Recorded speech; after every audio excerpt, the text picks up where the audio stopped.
Welcome to the Deep Dive. Today we're unpacking a really interesting source, excerpts from a textbook chapter that gives us quite a deep look into India's path through security, disarmament, and nuclear nonproliferation policies. Yeah, it's a fascinating journey. Really spans almost a century. And it shows this, complex interplay between these big global efforts for peace and arms control, Right. and then a nation's very fundamental need to ensure its own safety, especially in, well, a pretty challenging part of the world. Absolutely. Think of this deep dive as maybe your shortcut to understanding how these huge international events really shaped India's unique position. We're going to trace how its policy evolved, see how global dynamics kind of force certain choices, and maybe uncover some surprising turning points along the way. And we'll get into some big concepts here, things like that tension between, the idealism of wanting to get rid of weapons completely versus the horror realism of, well, needing national strength. It's that really tricky balance, isn't it? Wanting global peace, but also making sure your own borders are secure. Exactly. It's quite the story of principles meeting, well, pragmatism. Okay, let's dive into this history then. Right. So to really understand India's position, which has been quite long-standing, we need to start at the beginning of the modern disarmament movement, that is. Okay. And that really takes us back to the absolute devastation of World War I. That makes sense. I mean, after seeing destruction on that scale, there must have been this huge desire to stop it from ever happening again. Precisely. That feeling, that horror, was the driving force behind the first sort of formal international calls to reduce armaments. You can hear it in President Woodrow Wilson's 14 points from 1918. Ah, the 14 points. Yeah, specifically his fourth point. He called for adequate guarantees given and taken that national armaments will be reduced to the lowest point consistent with domestic safety. Consistent with domestic safety. That phrase really jumps out, doesn't it? It shows right from the get-go this inherent tension. It absolutely does.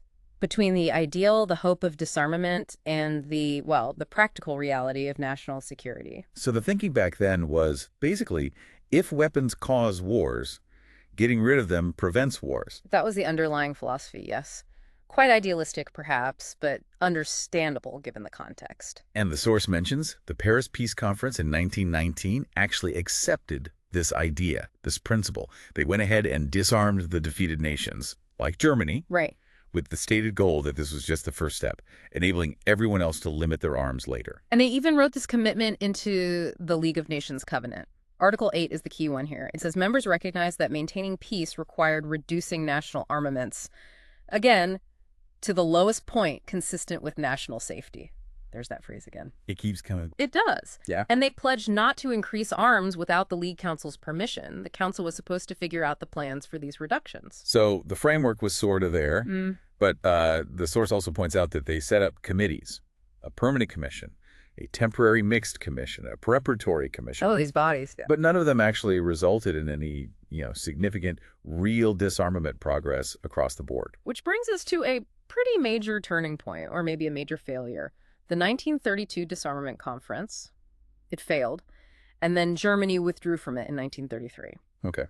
The source really marks this as the moment those early efforts definitively failed. It was a stark signal that instead of disarming, the world was heading right back into an arms race. One leading up to World War II. Exactly. The source does briefly mention some other efforts outside the League, focused on navies, like the Washington Conference. Yes, those naval disarmament talks. They had some limited success, but again, whatever gains were made kind of dissolved as the world slid into crisis in the 1930s. So this early history is a bit of a cautionary tale, isn't it? Good intentions, formal structures. They're not always enough when national fears and rivalries are really bubbling under the surface. That's a very good way to put it. Okay, before we trace India's specific path, it feels like we should pause and clarify something. The source brings up the difference between disarmament and arms control. They often get used interchangeably, right? They do, and it's important to see the distinction the source makes. Disarmament, strictly speaking, is about reducing or even getting rid of existing weapons or forces. Okay, what you have now. Right. And the idea of total disarmament, eliminating everything, is generally seen as, well, pretty impractical. So what's arms control then? Arms control is a bit different. It's less about scrapping existing arsenals and more about controlling future weapons, or maybe limiting the speed and direction of an arms race. Checking the development of new stuff. Exactly, checking acquisition, development, that kind of thing. The source quotes Professor Mahendra Kumar here, summarizing it nicely. Disarmament seeks to control armaments, and aims control tries to check arms race.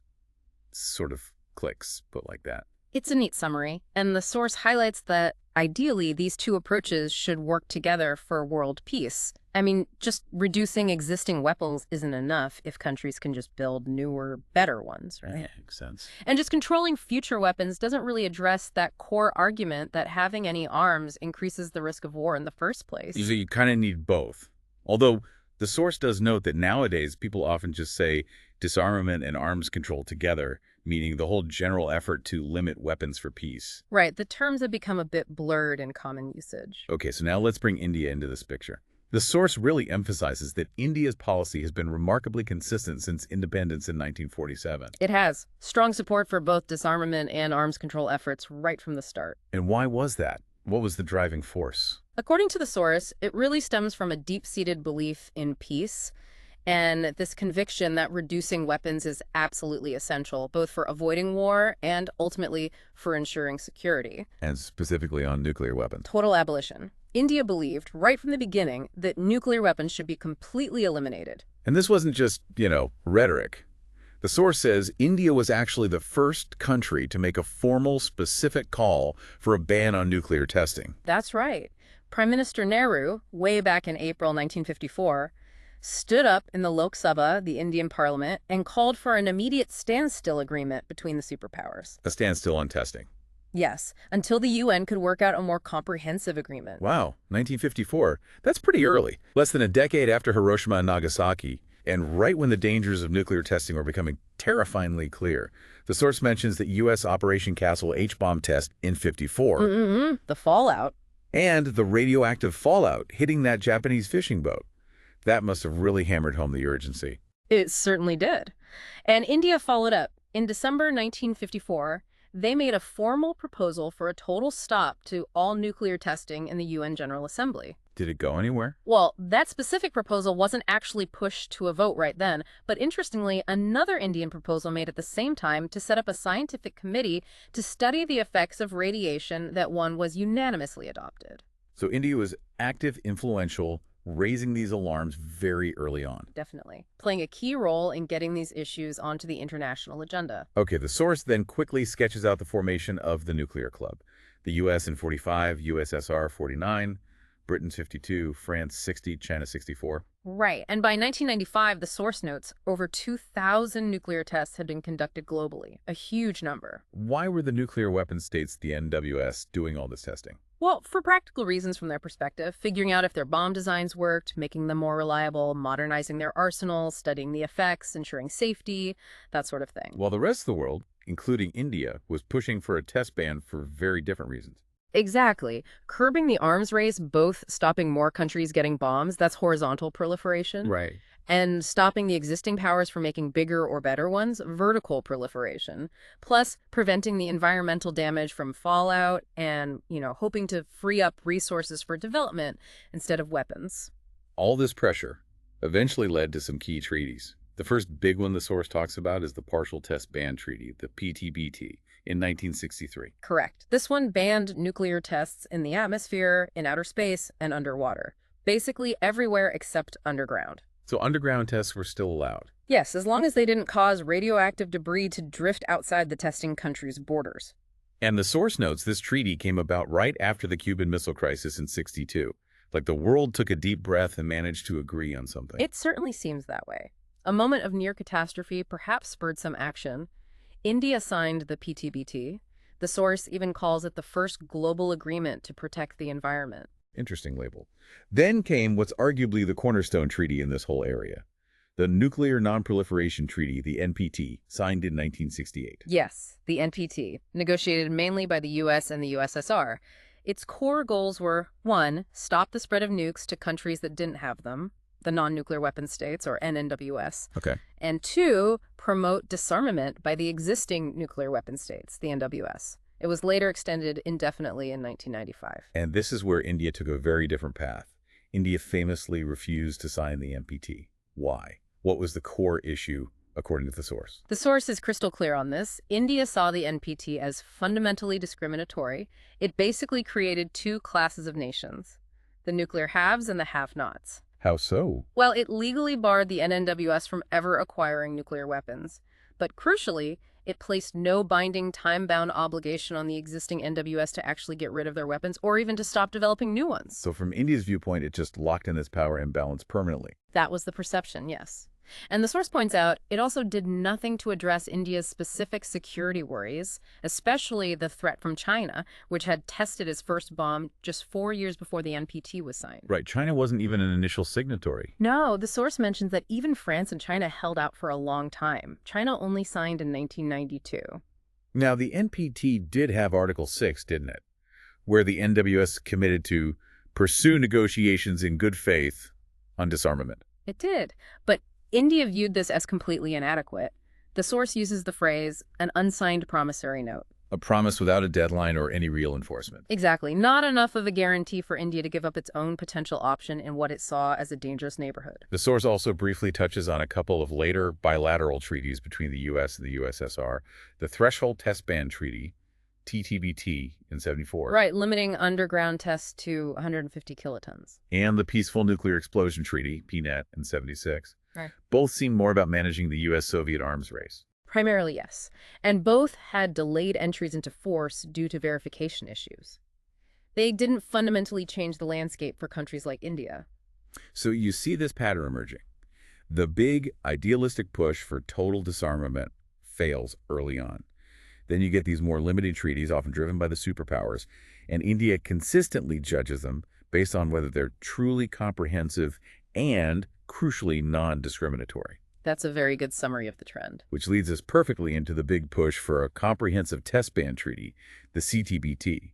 This was meant to finally close that loophole left by the PTBT and ban all nuclear tests, including the underground ones. Correct. Negotiations really ramped up in the 1990s, especially at the Conference on Disarmament, CD, in Geneva, and India was a very active participant in those talks.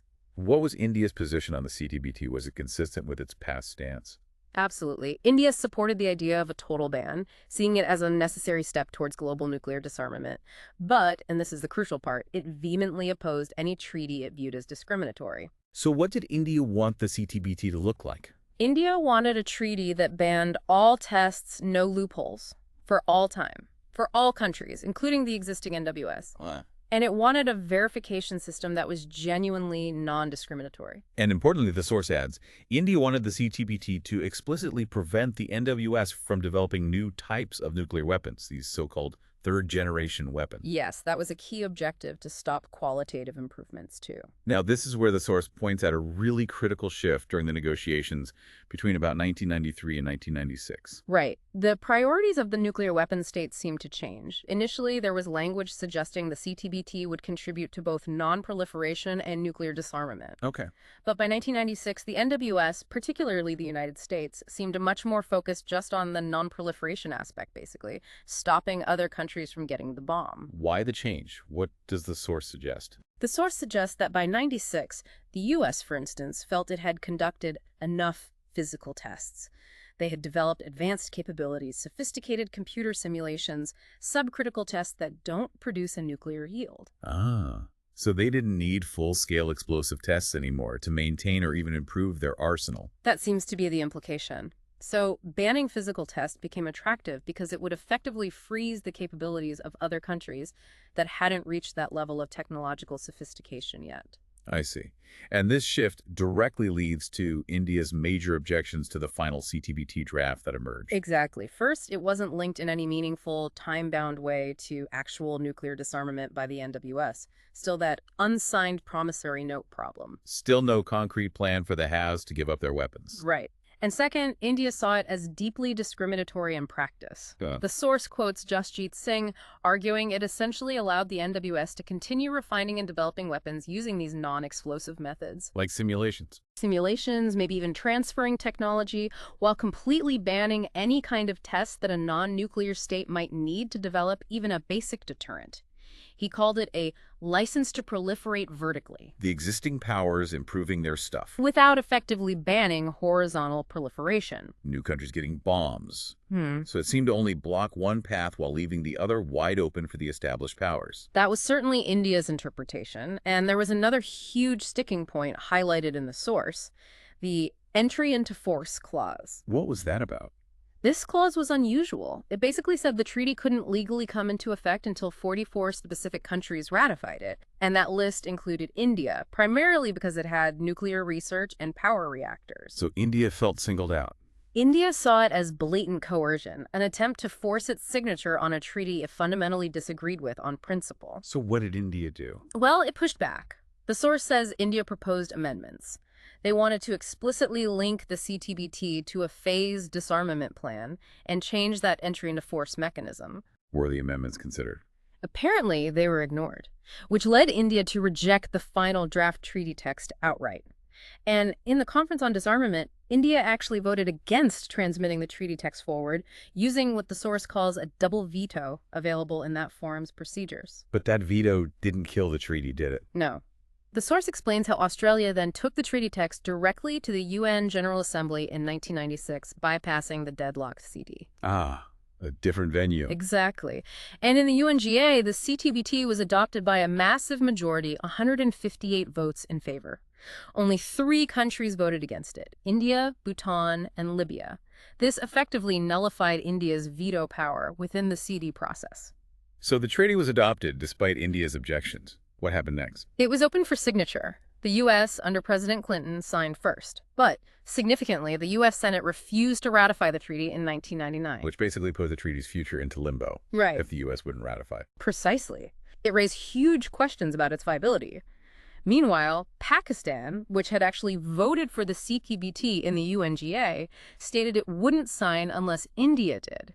Israel, another key threshold country mentioned, also didn't sign. And of course, India maintained its refusal to sign. Were there consequences for India taking this stand? The source mentions one immediate diplomatic consequence. India failed in its bid to get elected as a non-permanent member of the UN Security Council that year, 1996. It got very few votes. Ouch. Yeah, but the foreign minister at the time, I.K. Gujral, is quoted defiantly saying, "We have paid the price for defiance and we are proud of it." Wow. That really sums up the stance, doesn't it? Principle over potential diplomatic gain. It crystallizes it perfectly, prioritizing what India saw as fairness and its own long-term national interest over bowing to international pressure on a treaty it considered fundamentally flawed and discriminatory. Okay, so why was India so resolute, even when facing this kind of international pressure and potential isolation? To understand that, we really need to dig into the security environment India was actually dealing with on the ground. Absolutely. And security, as the source defines it quite broadly, isn't just about military matters. It's territorial integrity, sovereignty, sure, but also a peaceful environment, friendly neighbors, internal stability, economic well-being. The whole package. The overall prosperity and welfare of the people. Exactly. And the source states very directly that India has faced, well, constant threats to its security, particularly from its immediate neighborhood. Historically, how have nations tried to achieve security? The source lays out a few models. Right. You've got bilateral alliances, like the old Anglo-Japanese one. Multilateral pacts, think NATO, the Warsaw Pact, CO. Some nations try for pure self-reliance, just building up their own power, and others look towards international organizations like the UN. The source also makes a useful distinction between collective defense and collective security. Yeah, that's important. Collective defense is more like an alliance all against one, usually a predetermined adversary. Think NATO during the Cold War. Okay. Collective security is the ideal behind the UN Charter, one for all and all for one. The idea is that the international community unites against any aggressor, whoever it might be. And India's chosen path through all this. Non-alignment. The source describes this not as passivity, but as the best security strategy for India. It was seen as a way to preserve its identity, its independence of action. But it wasn't just idealism. The source calls it a policy combined with a hard-headed exercise of national interest. So balancing principles and practical needs. Precisely. And the threats weren't just coming from immediate neighbors, were they? No, the source points to other factors too. interventionist policies of the big powers. It specifically mentions U.S. support for Pakistan during the 1965 and 1971 wars as impacting India's security calculations. What else? The regional instability caused by the Soviet intervention in Afghanistan is mentioned, and also the expansion of U.S. military presence in the Indian Ocean, particularly the development of the base at Diego Garcia and the deployment of naval power, including nuclear weapons, in the region. But ultimately, the source identifies the most serious, persistent threats it's coming from. Pakistan and China. Yeah. Individually, and especially the potential for them acting in collaboration. And this idea of Sino-Pakistan collaboration, particularly in the nuclear field, seems absolutely central to understanding India's own nuclear decisions. It's presented as a key driver, yes. The source details some quite disturbing reports, though often denied, especially by China, about their nuclear cooperation. Like what specifically? There were reports that China gave Pakistan the actual design for the weapon it tested back in 1966. Reports of China providing weapon-grade uranium. Later, reports of assistance in building a missile factory near Rawalpindi. Whether all reports were accurate or not, the perception and the anxiety in India were very real. And Pakistan itself was pursuing nuclear capability quite determinedly. Yes, the source says Pakistan became very determined after India's 1974 test, using what it calls extraordinary methods to acquire the necessary technology and materials, often clandestinely. What about the U.S. role regarding Pakistan's program? The source is quite critical here. It argues the U.S. not only failed to effectively restrain Pakistan's nuclear ambitions, but at times provided crucial support indirectly, perhaps through conventional military aid or political backing. It mentions the Pressler Amendment. Yes, the law requiring the U.S. president to certify annually that Pakistan did not possess a nuclear explosive device in order to receive certain aid. And the source highlights President Bush Sr. being unable to make that certification from 1990 onwards. Which was seen as, by many, as the source puts it, as something akin to independent confirmation that Pakistan had in fact crossed the nuclear threshold. and by the end of 1991, the source estimates Pakistan likely had enough fissile material for about 10 weapons. Correct. And then there's that reported statement by Dr. A.Q. Khan, the head of Pakistan's enrichment program, claiming Pakistan had mastered uranium enrichment and had actually left India behind by many years. That must have sounded alarm bells in New Delhi. You can imagine. So this deteriorating regional security picture facing two neighbors, both nuclear-armed or on the verge of it, and potentially cooperating this became the inescapable backdrop for India's own nuclear policy choices. So while India was out there advocating for global disarmament and focusing on peaceful uses of atomic energy, Atom for peace, as Nehru famously put it. this external pressure was just building and building. The source actually mentions Dr. Raja Ramana stating India's intention to develop atomic energy for all purposes as early as 1947. Yes, and Nehru apparently directing Dr. Homi Bhabha, the architect of India's nuclear program, not to limit the program's potential scope.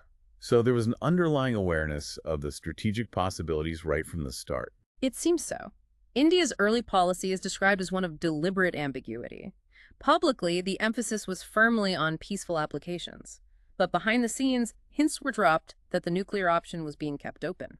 And a unique point the source makes is how India's nuclear capability actually emerged from its civilian program. That's right. The 1974 test at Pokhran is described as comparatively cheap spin-off from the work done for atomic energy. And even after that 74 test, which India termed a peaceful nuclear explosion, the source says India kept its actual weapons program shelved. Apparently so, reflecting that continued public commitment against nuclear weapons. But the underlying capability was clearly established. And by the end of 1991, the source estimates India had enough weapons-grade plutonium stockpiled for perhaps 60 nuclear weapons, with the capacity to build more. The potential was definitely there. What was the main reason, according to the source, for keeping that option open, even if shelved? Deterrence. Pure and simple. Deterrence against a nuclear-armed China and deterrence against Pakistan's rapidly advancing nuclear program. And over time, as those threats didn't go away, and as the international arms control regime continued to be seen as discriminatory, the pressure grew within India to move beyond ambiguity. Opinion shifted towards actually exercising the option. The source quotes Brahmachalani again, writing in 1997, criticizing what he saw as India's hesitation. Right, the tendency not to take decisions. Yes, and failing to leverage the nuclear option as a vital security asset in a dangerous world. This internal shift eventually led to a change in government policy. It culminated in the Agenda for Governance put forward by the BJP and its allies when they came to power in March 1998. That document explicitly stated they would keep the nuclear option open and, crucially, exercise it if necessary. Was there debate in India about actually weaponizing? Oh, absolutely. The source outlines the different camps. You had proponents, military figures like General V. N. Sharma, analysts like Chelani and Uday Bhaskar arguing that a declared nuclear deterrent was essential for security, for projecting power, maybe even for saving money on conventional forces in the long run. And the opponents? Figures like Praful Bidai and Bhabani Sen Gupta argued against it. They contended India had managed to live with the Chinese bomb for decades, that the economic cost of weaponization would be disastrous, and that India would still need strong conventional forces anyway. There was also a middle ground. Yes, the source mentions Amitabh Mattu, for example, suggesting that ambiguity might still be preferable unless India could be certain of having a credible second strike capability against China. So a complex internal debate. But despite that, and despite the hesitations of previous governments, the decision was finally made. Yes. In May 1998, at Pokhran again, India conducted a series of nuclear tests. 3 on May 11th, including what was announced as a thermonuclear device, and 2 more sub-kiloton tests on May 13th. And these were conducted in great secrecy. Apparently so. The source highlights the fact that U.S. intelligence agencies, despite their sophisticated surveillance, seemingly failed to detect the preparations. What was the reaction inside India? The source describes it as a moment of immense national pride, a feeling that India had reached a turning point. Scientists like R. Chidambaram and, of course, Dr. APJ Abdul Kalam were hailed as heroes. Prime Minister Vajpayee was reported as being overjoyed. There was a real sense of national accomplishment. How did Prime Minister Vajpayee justify the tests publicly? He framed it very much in terms of national security realism. The source quotes him saying, "We live in a world where India is surrounded by nuclear weaponry.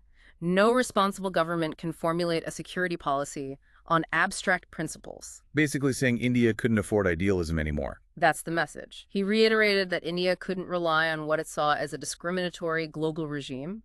He stated the test enabled India to build a big bomb and formally declared India a nuclear weapons state. But alongside declaring this capability, India also made some important policy statements, didn't it? Yes, very crucial ones. India immediately announced a unilateral moratorium on further nuclear testing. Okay, stopping testing. And it declared a policy of no first use, meaning India pledged it would never be first to use the bomb against any country. This framed the weapons as purely defensive, a deterrent. Vajpayee explicitly said the bomb will never be a weapon of aggression. How did the rest of the world react? It was a mixed bag, but generally quite critical. Japan, understandably as the only nation to suffer atomic attacks, was very upset. And China? China was one of the harshest critics, according to the source, despite having conducted 45 tests itself over the years, which it justified based on its own security needs. China basically aligned with the U.S. position critical of India. And the United States. The U.S. had the sharpest reaction. They strongly condemned the tests, imposed significant economic sanctions, and refused to accept India's status as a nuclear weapon state. The demand was for India to sign the NPT and the CTBT, but as a non-nuclear weapon state. Rolling back the clock, essentially. That was the initial U.S. stance. The source interprets this reaction partly as the U.S. seeing India's move as a challenge to its global leadership, its hegemonic position in managing proliferation. Did other major powers join the U.S. sanctions? The U.S. tried to rally the G8 countries for collective sanctions, but that failed. The UK, France, and Russia, while condemning the tests, refused to impose sanctions, viewing them as counterproductive. So not a united front against India. No, and the source notes that even the U.S. later came to realize the sanctions weren't achieving their intended effect and began to ease them. What about the UN? The UN Security Council did react strongly. It unanimously passed a resolution condemning India's tests in June 1998, which the source calls an unpredicted step. Were there any voices defending India's actions, maybe within the U.S.? Yes, interestingly, the source quotes the then U.S. House Speaker, Newt Gingrich. He criticized the Clinton administration for applying double standards. How so? Gingrich pointed out that the U.S. seemed willing to allow missile technology transfers to China, which he saw as a dictatorship and a threat, while imposing harsh sanctions on democratic India. He suggested the administration preferred to confront an Indian democracy than anger a Chinese dictatorship. Quite a strong statement. It is. So after the tests, the initial reactions, what happened diplomatically? A period of intense dialogue began, particularly between the U.S. and India. The U.S. Deputy Secretary of State Strobe Talbot held numerous rounds of talks with India's representative, Jaswant Singh. What was the goal of those talks? From the U.S. side, the initial goal was still to persuade India to sign the CTBT and adhere to non-proliferation norms, effectively capping its program. India's position remained firm. If it were ever to consider signing the CTBT, it would have to be recognized as a nuclear weapon state, not forced to sign as a non-nuclear state. A fundamental difference in perspective. Absolutely. The source mentions about 10 rounds of these talks by early 2000. Did the dynamics shift over time? Yes, gradually. By the early 2000s, China started taking steps to improve relations with India. The U.S. began easing sanctions and hinting at relaxing others, a process that eventually led, years later, to the landmark U.S.-India civil nuclear deal. What about Japan? Japan remained quite adamant, according to the source. They insisted that India sign the CTBT as a precondition for resuming major development aid. Although, interestingly, India and Japan did initiate a security dialogue around this time. And the U.S. pressure on the CTBT specifically. That softened considerably, especially after the U.S. Senate itself rejected ratification of the treaty in 1999. And later, under President George W. Bush, the U.S. approach changed further. So where did India stand by, say, early 2000? India reaffirmed its position, still committed in principle to a nuclear weapon-free world. But until that goal was achieved globally, India stated it had to maintain a credible minimum nuclear deterrent for its own security. And the core policies announced after the tests. Those were reiterated. The moratorium on testing, the no first-use policy against other nuclear weapon states, and a commitment not to use nuclear weapons at all against non-nuclear weapon states. India also maintained it would not sign the CTBT as long as it remained discriminatory. Did the U.S. eventually accept India's stance? The source notes a positive development, where the U.S. later indicated that India had a sovereign right to decide on the military capabilities, including nuclear weapons, it needed for its security. That was seen as a significant shift from the initial demands. Okay, so that covers the nuclear weapon aspect. But the source also talks about India's missile program and its space capabilities, which seem tightly linked. They are indeed very much part of the same story of seeking self-reliance and deterrence. The Agni project, India's intermediate-range ballistic missile, IRBM, is highlighted. Why was Agni seen as necessary? The source says it was considered essential for security based on India's strategic doctrine. You need a reliable delivery system for a credible deterrent. The first successful test was back in 1989. Were there any bumps in the road for the Agni program? The source mentions some criticism directed at the government under Prime Minister Narasimha Rao in the early 90s, alleging that the program was slowed down, potentially neglecting security needs. But the tests were eventually completed. Yes. By February 1994, successful tests were completed. The Defense Ministry confirmed the missiles would provide the desired deterrent effect. Was deployment immediate? Apparently not. The source points to a decision under the later Deve Gowda government around October 1996. The decision on actually producing and deploying the missiles was linked to the prevailing threat perception and global regional security environment. Which meant? Critics, like Jaswant Singh again, interpreted this as effectively shelving the deployment issue, despite the security threats from China and Pakistan remaining unchanged. Singh famously termed this the Panipat syndrome. What's that? It refers to historical battles at Panipat where Indian forces were defeated, often attributed to strategic unpreparedness or a failure to act decisively. So the term implies a dangerous pattern of compromising security. Why are ballistic missiles considered so crucial? The source makes a stark point. There's really no reliable defense against ballistic missiles. The only effective counter is the ability to retaliate with your own ballistic missiles. That makes them absolutely vital for national security and maintaining a credible deterrent posture. So just having the design isn't enough? No. Defense experts quoted felt strongly that without adequate testing and deployment of a long-range missile like Agni, India's deterrent lacked credibility or reliability.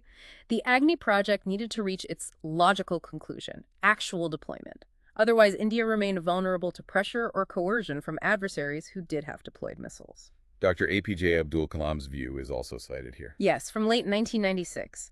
He painted what the source calls a grim regional scenario.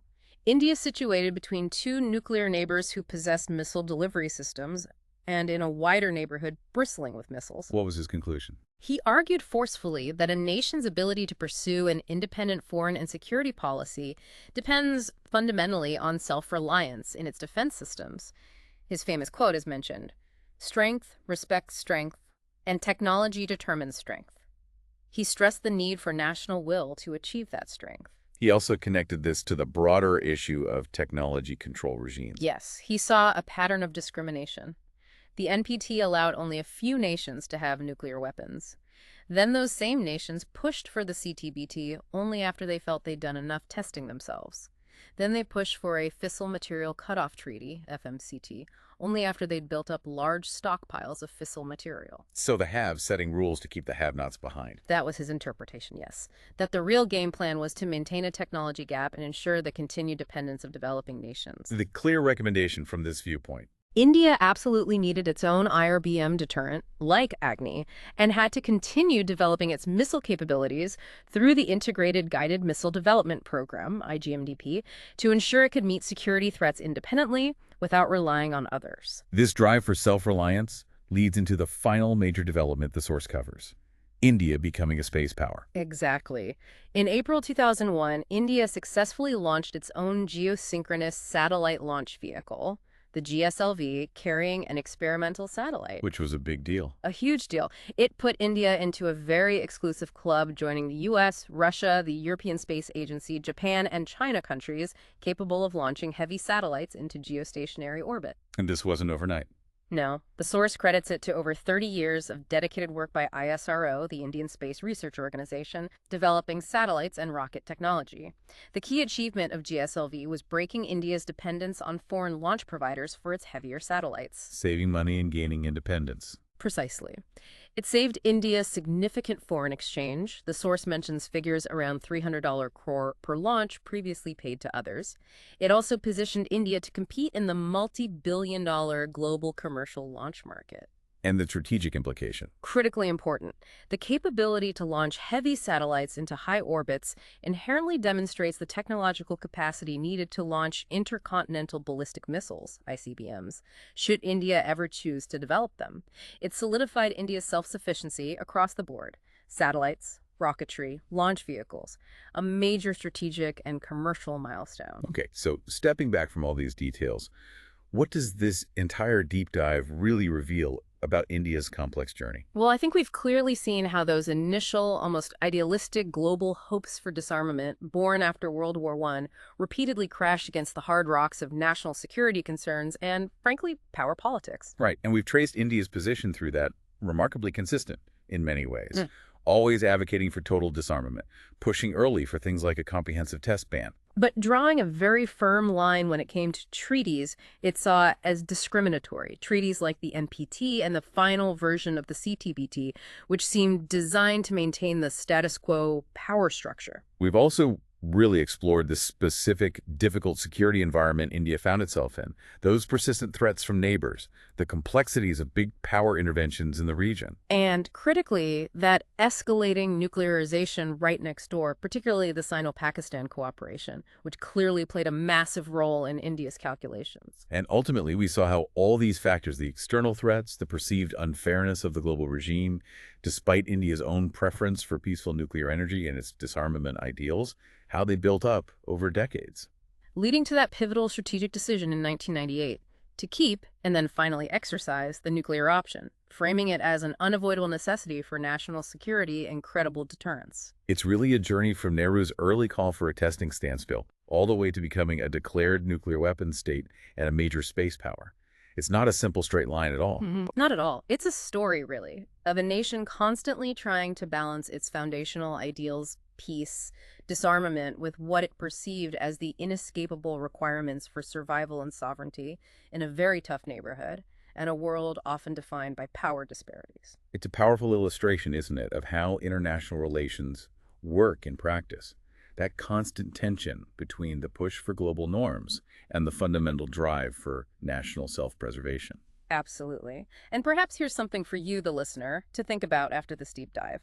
Given this history we've discussed, where international arms control efforts often seem to struggle against entrenched national security interests, What does a nation's long-term safety really depend on more? Is it developing its own deterrent capabilities, its own technological strength, or is it relying on the strength and, perhaps more importantly, the perceived fairness of international security agreements and regimes? That's a great question.